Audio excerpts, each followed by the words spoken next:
Hello friends, this is Kaustubh and today we'll be discussing Economic Survey 2020-21. Here we deal with Chapter 1, Saving Lives and Livelihoods. Now, in a nutshell, what are we going to cover in this discussion? First point is the dilemma that the state faced when COVID struck the country: to save lives or to save livelihoods. That is human lives versus economy. Second point we'll be discussing is India's unique position, where, because of the demographic structure and the kind of society that we live in, India had typical, unique vulnerabilities, which led to certain projections that India would be worst affected because of the kind of population and density we have.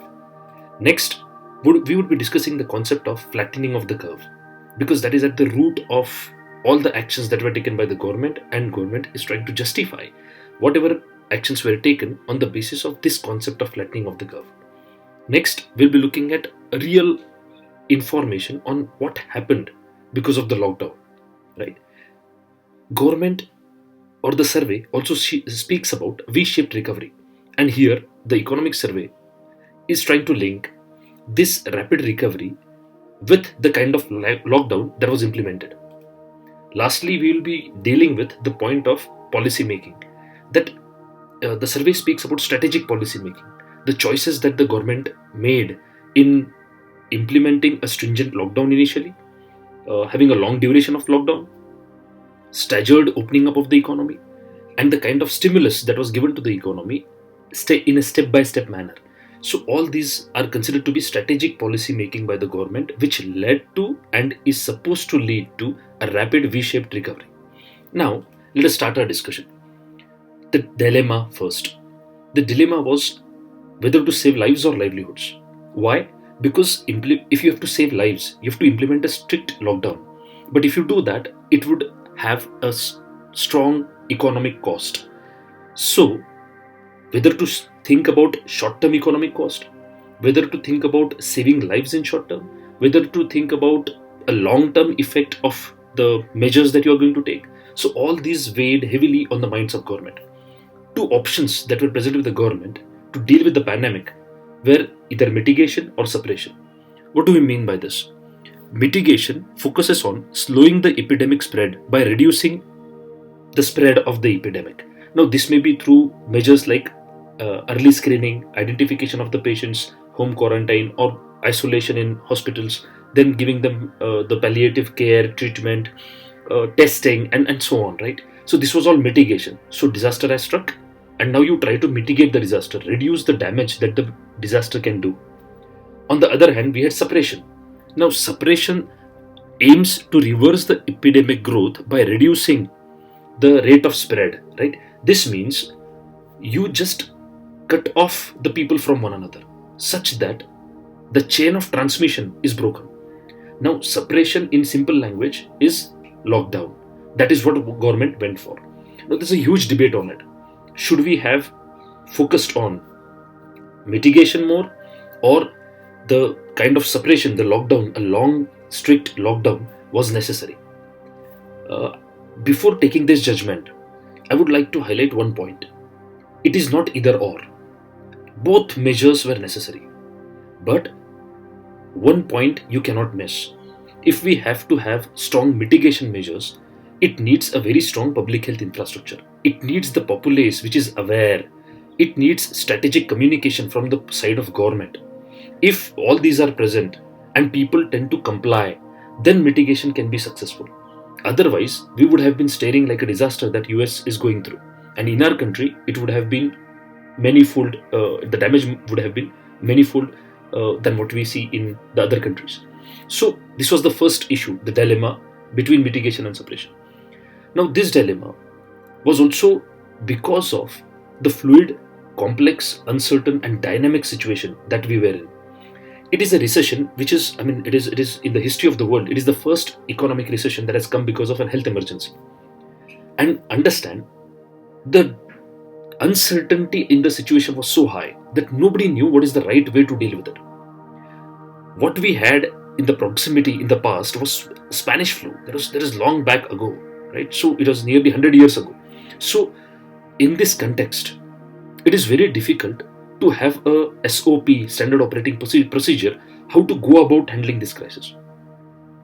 Now, to put this point in perspective, because of the kind of society we live in, it is assumed that we may have to face COVID-like disasters more frequently in future. COVID may not be the end of the road. Even more intense and more frequent disasters may strike us.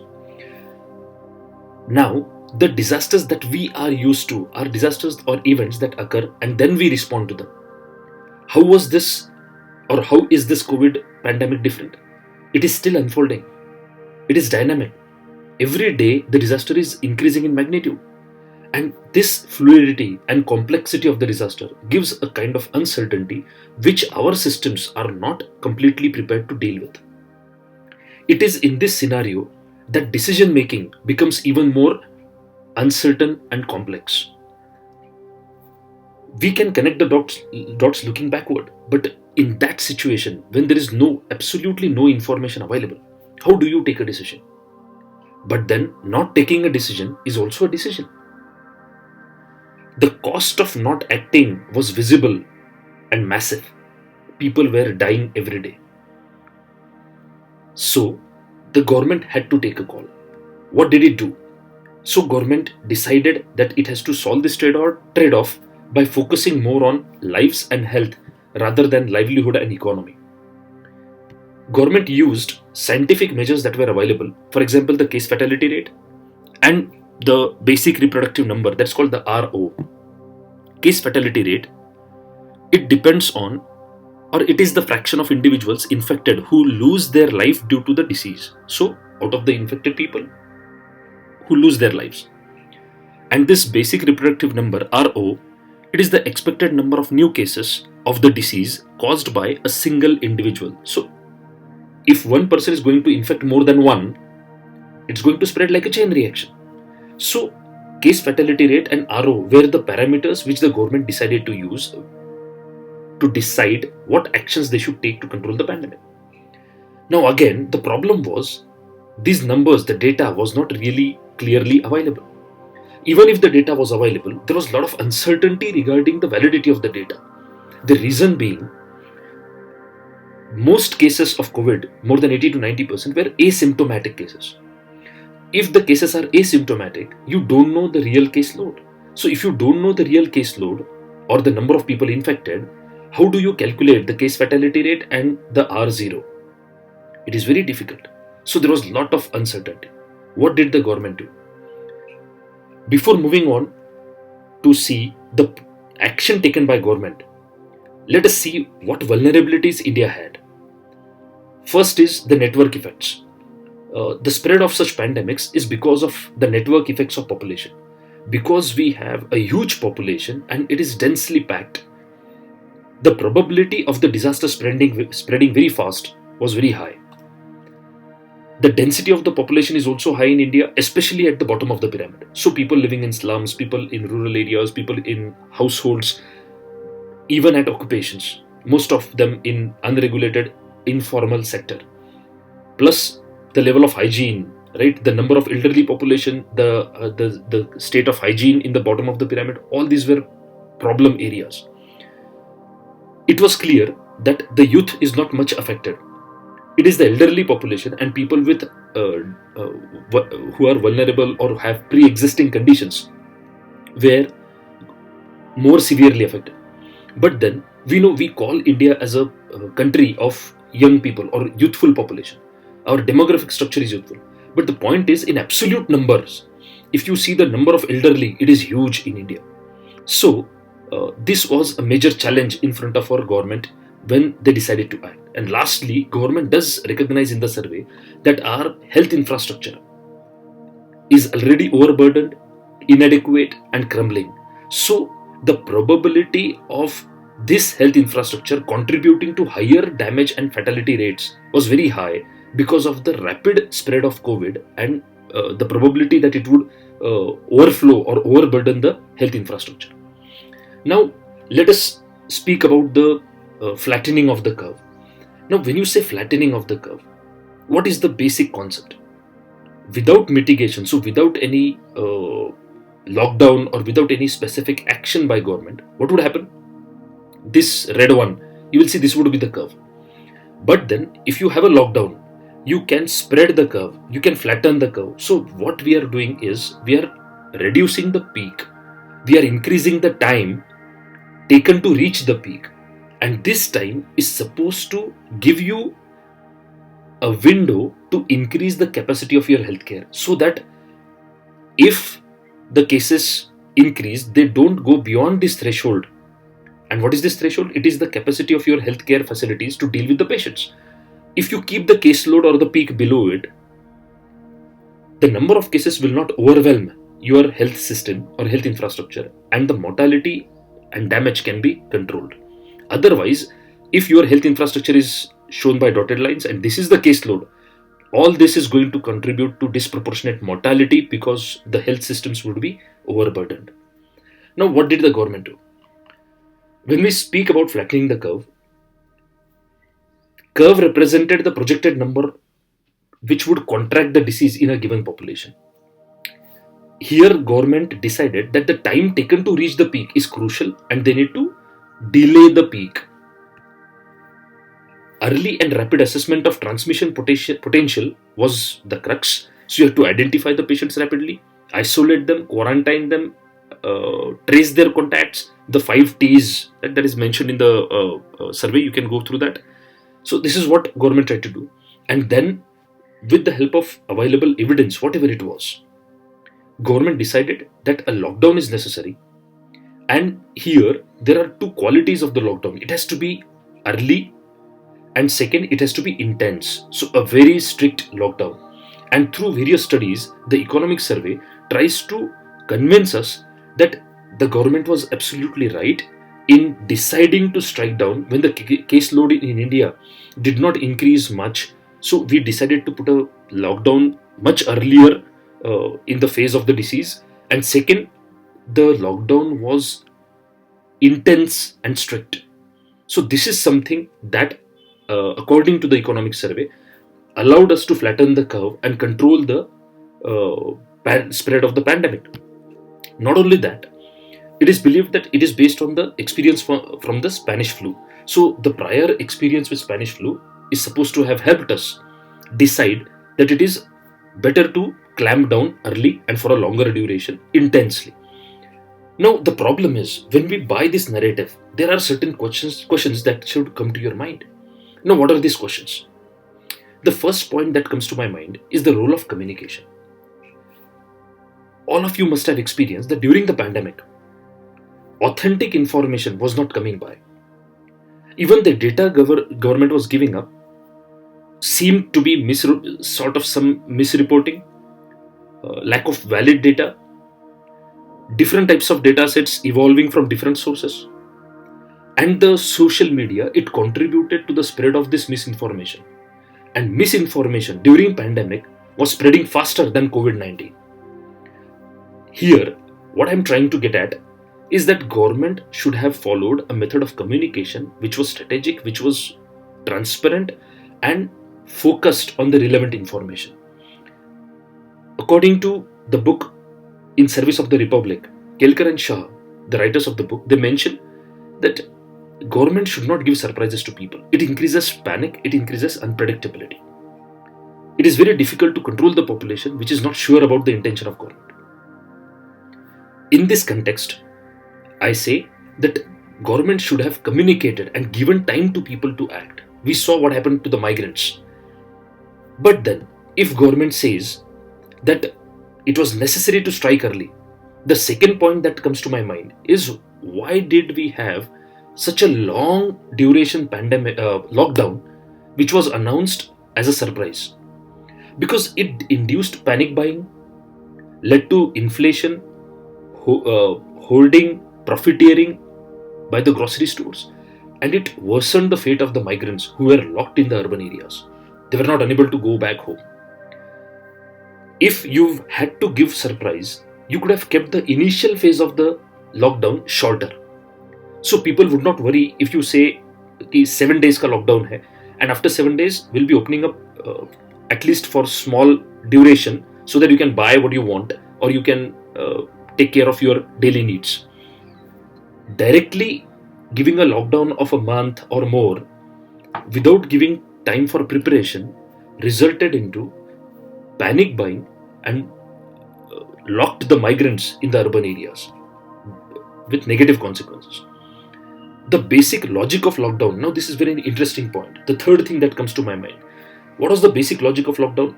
That it gives you time to prepare and spruce up your health infrastructure to deal with the increasing caseload. But then just try to recall, during the entire lockdown, what was fed to us by government, by media and the news channels and social media also.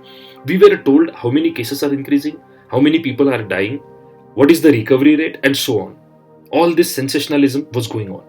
However, the basic data that should have come to you during the entire lockdown is how many new COVID facilities have started, how many new beds have started, how many new physicians or public health personnel have we recruited, how many people have been trained, what is the state of R&D that is going on to evolve the vaccine. So what was necessary was coordination, where the beds are available, where can a person find the bed, if the patient, if some relative or some patient is in need of one, how many ventilators do we have, how many ventilators have we acquired, where the ventilators would be distributed.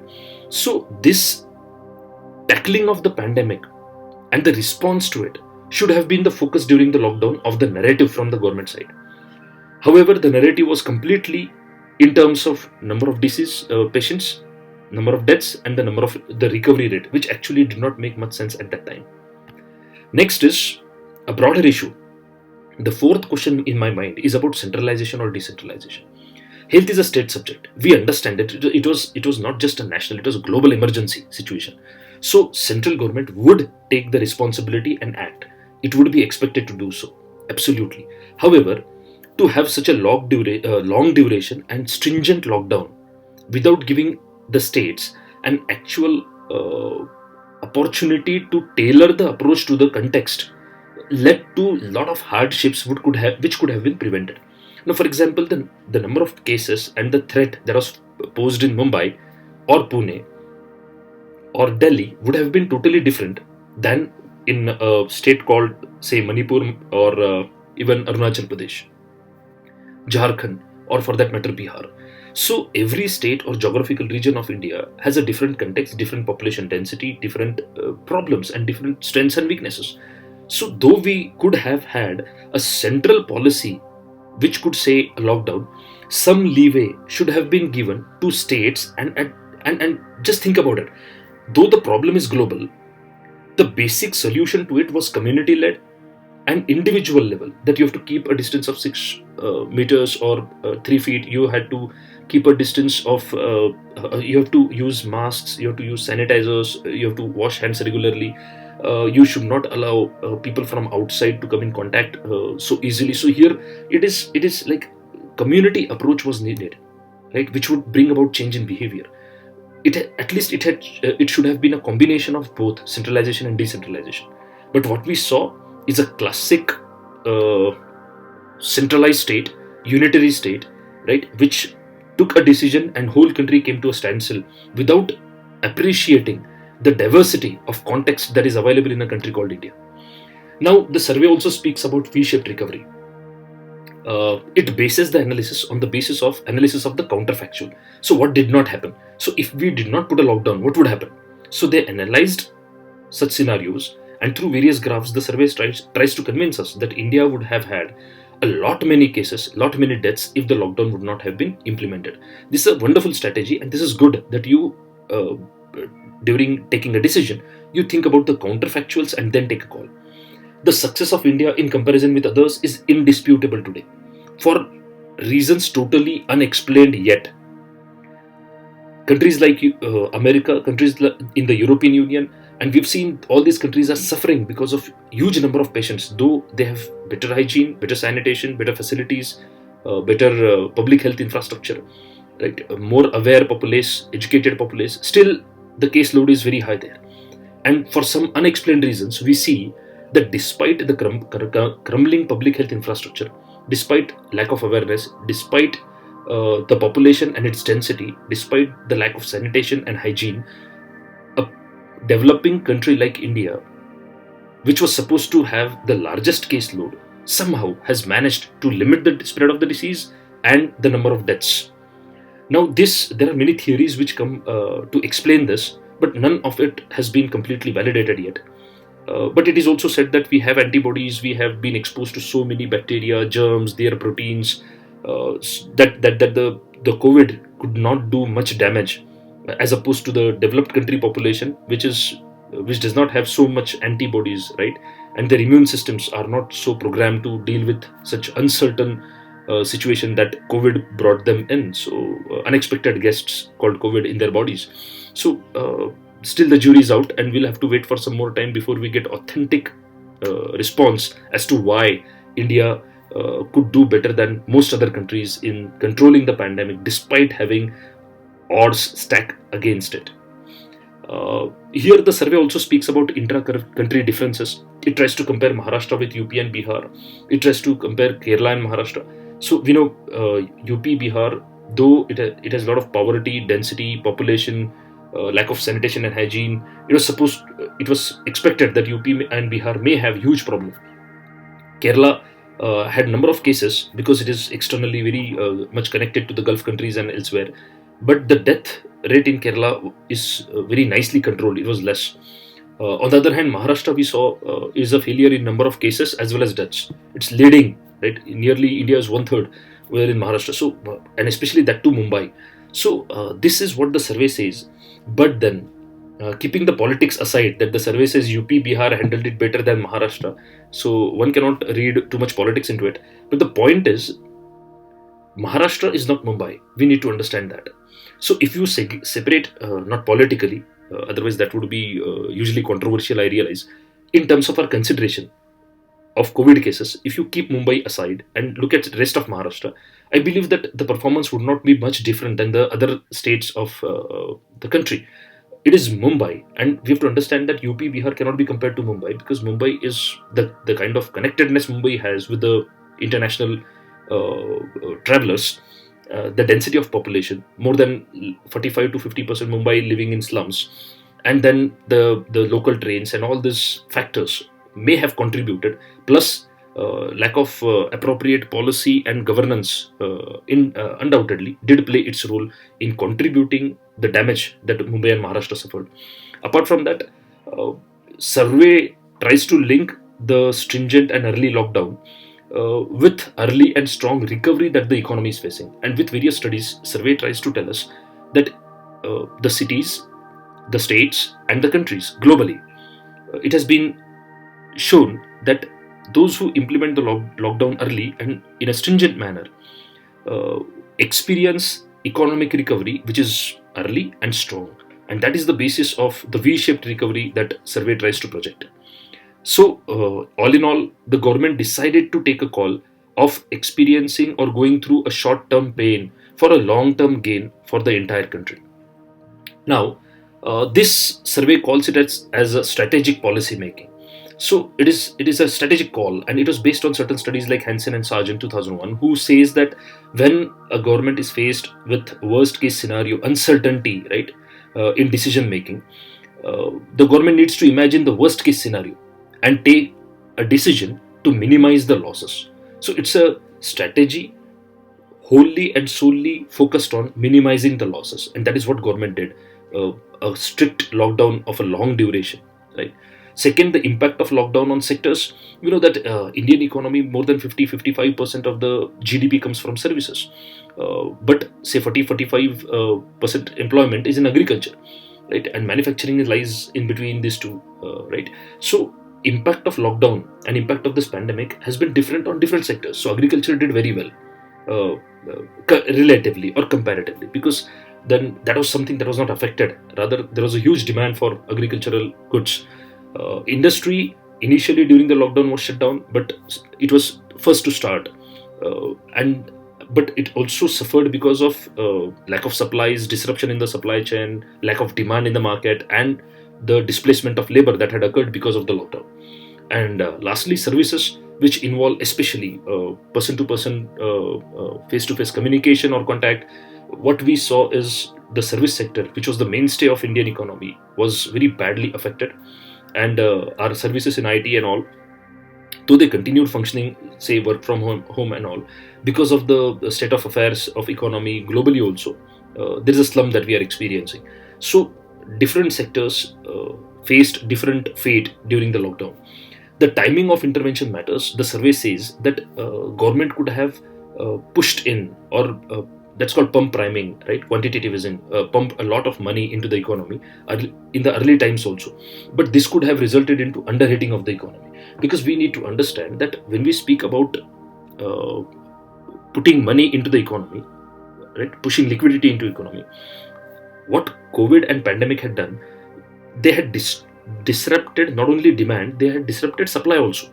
So when supply and demand both are disturbed, and if you put too much money into the economy, it's going to raise the demand, but the supply will not be able to cope up for it, and then we would be inviting a lot of inflation. So rather than getting into hyperinflation, the strategic policy making on the part of government was to unlock in phases, step by step, gradual manner, and also push money into the economy, infusion, in very short and small phases, right? So this the way Prime Minister called it, the mini budget. So throughout the 2020, there was a lot of money infused into the economy, but step by step manner.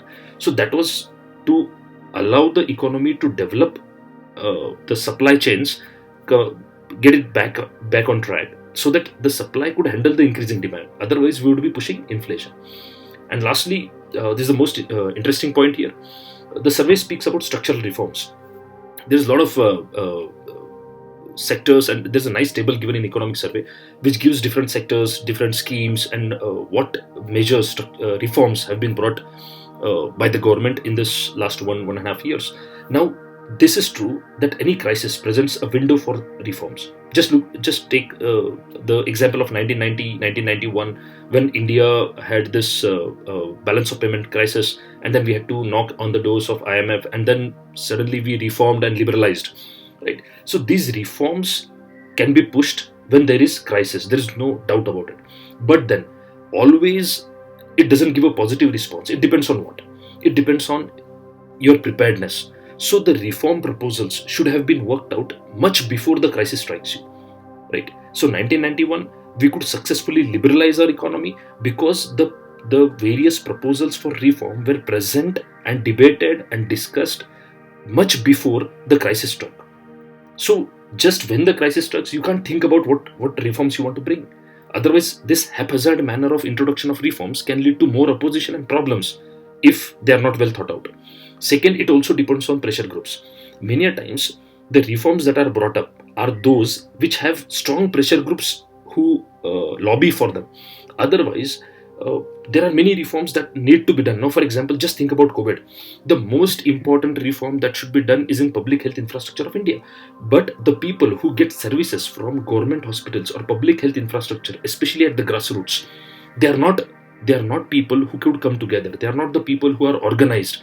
So they cannot be a pressure group, right? The only pressure they can put is through voting, and you know the state of elections, right? That the political narrative, people hardly are able to focus on objective needs, objective reforms, and objective issues. So in this emotive elections that we have, this organization of people as voters does not put too much pressure on politicians to work on health and primary health care.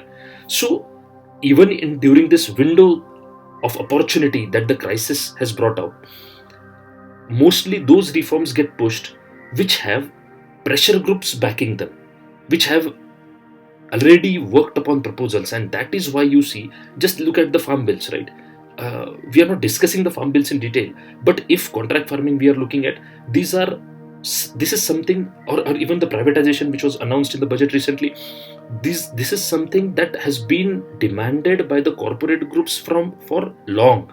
They've worked on those proposals, they are prepared their proposals, they are organized as pressure groups, and so they are able to get through their reforms during the crisis very easily, as opposed to all those thousands or crores of people throughout the country who face the brunt of poor public health infrastructure. So I hope I've been able to differentiate the 2 points too. Next is process. Even when you are bringing reforms, this reform should have been through a process of consultation much before. The consultation must have been done before the crisis. You should be speaking to people. There should be good communication between the various stakeholders. If these processes are not followed, then the window, a short window that is available for reforms, you will try to introduce reforms, but the problem is they'll not get implemented on ground, and then you'll be forced to tell the people that we are ready to delay. So this is the problem, that the measures that you take, even no matter how good they are, so if you don't talk to people, if you don't try to consult them beforehand, if you don't try to evolve a consensus around the reforms that you are trying to bring about, if you don't think through the second and third order effects that the reforms proposed may have, and if you don't try to imagine the kind of response that people would give or the stakeholders would give to the proposed reforms, then in that narrow window of opportunity, though your reforms are good, those would not be accepted by people, or the narrow time, the valuable time of crisis would be lost in protests, as we see now. That is why when we think about structural reforms, it is not something that you push through stealthily during a crisis. Rather, it has to be a very, very meticulously planned process that you implement when the window of opportunity is available. So this is all from my side in this chapter. I urge you to subscribe to this channel. Until then, wait for the next session. Think, debate, and discuss. Thank you.